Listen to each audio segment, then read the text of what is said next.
নমস্কাৰ বন্ধুসকল, আপোনালোকক পুনৰবাৰ স্বাগতম জনাইছোঁ মোৰ ইউটিউব চেনেলত। আৰু আজি আপোনালোকক লৈ যাম মই বাদুলিপুখুৰী পিৰাকটা গোহাঁইগাঁৱত অৱস্থিত কাপ্তান গোহাঁই মৈদামলৈ। তো দেৰি নকৰি ভিডিঅ'টো আৰম্ভ কৰোঁ আৰু আপোনালোকে উপভোগ কৰক।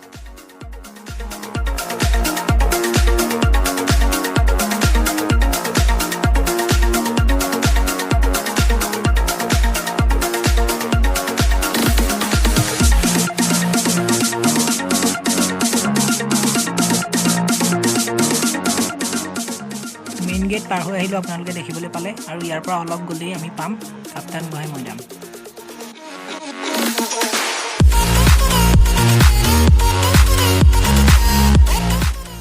ইয়াৰ পৰা পথাৰৰ ৰাস্তা, অকণমান পথাৰৰ ৰাস্তাইদি সোমাব লাগিব।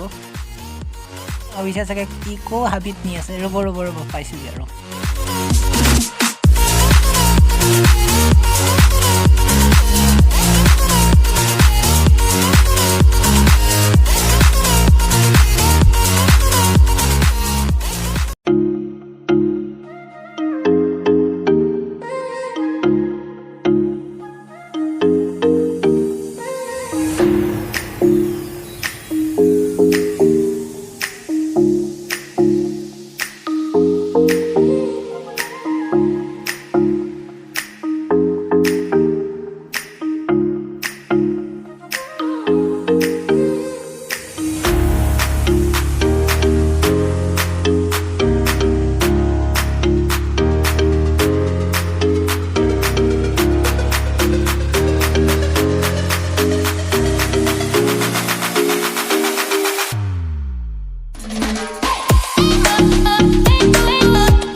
এয়াই আছিল কাপ্তান গোহাঁই মৈদাম। আশা কৰোঁ আপোনালোকে ভিডিঅ'টো চাই ভাল পালে, আৰু যদি ভাল পালে ভিডিঅ'টো লাইক কৰিব, শ্বেয়াৰ কৰিব আৰু ছাবস্ক্ৰাইব কৰিব নাপাহৰিব। আজিলৈ আহিলোঁ। জয় আই অসম।